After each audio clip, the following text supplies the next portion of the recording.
For us on our end, we worked for 4 years behind the scenes to make this happen.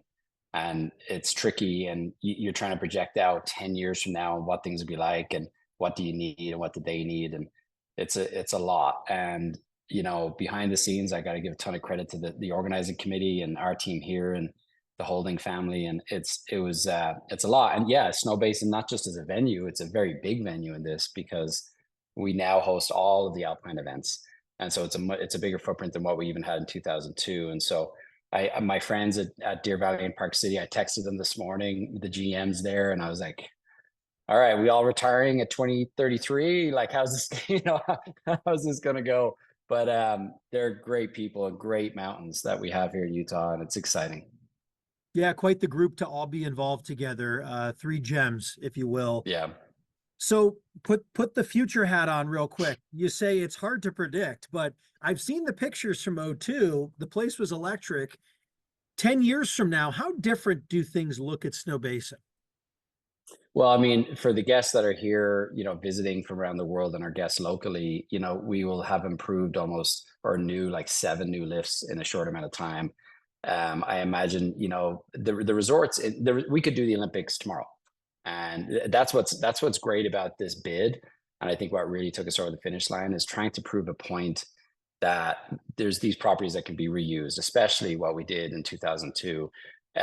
We're one of the few places right now, like the two downhill runs. You can ski throughout the winter, just like Lindsey Pond and Peekaboo Street and everybody else. Like they're there, and we use them. And so when the committee came in and looked at it, and then we did the tour of the actual folks from Europe and that came over, they were just blown away because you could do it now. And so in 2034, I think everything just gets better, and it has been, right? Like, I think, Brian, you see it up here. Like, I love that about what we do. It does keeps getting better. And I think good mountains and resorts just do that for our guests. And it will, by 2034, will be quite a bit better. Two great runs. And what I love about the Allen Peak tram that exists, and then you get the opportunity to go on that as a member of the public, and you can get up there and experience what it's like to physically drop in to the Olympic downhill run. And that is just, I don't know, to me, it feels almost unheard of. Obviously, you can do that in Yeah. other places, but it's within reach for people that live here along the Wasatch Front or just come in to visit. And that just sounds so interesting to me, even to think that that probably won't change 10 years down the Mhm. road. That's probably going to be the same run, right? I'd imagine. Yeah, yeah, it is. And there's more because that will be the downhill, but then the technical alpine events will be on another run that we're not going to give that away just yet of what that will be. But it's existing, it's there, and we'll just improve on it a little bit. But yeah, it is. And it's daunting to look over that edge and to do that. And then when you think about, what the Olympians did during that time, I think it was 98 seconds from the top to the bottom. And on my best day, plus, we go slow at the mountain. We at my best day, it's maybe 5 minutes, right? Like, you're just like, this is just a whole other level. And yeah, and it's cool that guests from all over the world, and they do. And that's what, when you come here, and that's part of the Olympic legacy, right? Is the fact that they can go up there and be like, I'm doing the same run that, some of my favorite people from around the world have done. And it's there every day for you to use.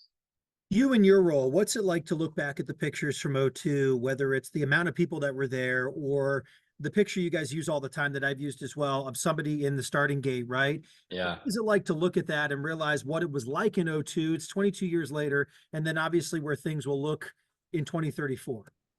It's interesting. It's like, I think for what we do here, because we take so much ownership and pride in what we do, right? Like, any hospitality, but especially a mountain. But I think it's like this, like, parent child kind of relationship, because you look at it and go like, I'm just proud, right? Like, I'm so proud of it, because you see 20,000 people down in the finish area, and then you hear the results, and have people from all over the world say like, okay, the Snowbasin downhill is one of the most technical and challenging ones out there. I mean, it's the real deal. It's like where the pros go to test themselves, and to know you have that, and you have that every day, and then to see everyone see it, it's kind of like, when your kid does something amazing, and you're like, you go on, Facebook, and you're like, look at what my kid did. Aren't they great?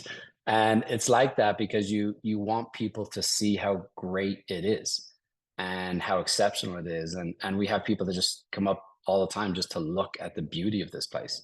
And sometimes I'll admit that I get into the mode of driving up and not appreciating that, and then it hits you in the face. You're like, look what I do. Look where I go every day.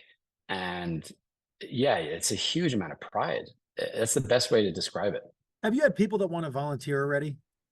Oh yeah. Yeah, and you know that's one of the amazing legacies from the prior Olympics. There's still organizing committees that existed, you know, during that time. The Goal Foundation in Ogden is a great example. Who are amazing people that volunteer for events all over. Yeah, I don't think we will have a shortage of of volunteers, just to be a part of it. And you know, in this games, it's a little different. The resort is very involved. Like the operations is very involved in the games. It's not a group coming in and doing it, it's us. And so for us, it's a lot of our team, you know, coming up to speed on what they want and what they need and working with them over the years leading up to it. But it will be a tremendous event. It will be world class, and it will once again show the world what Snowbasin is, which is one of the best resorts in the world.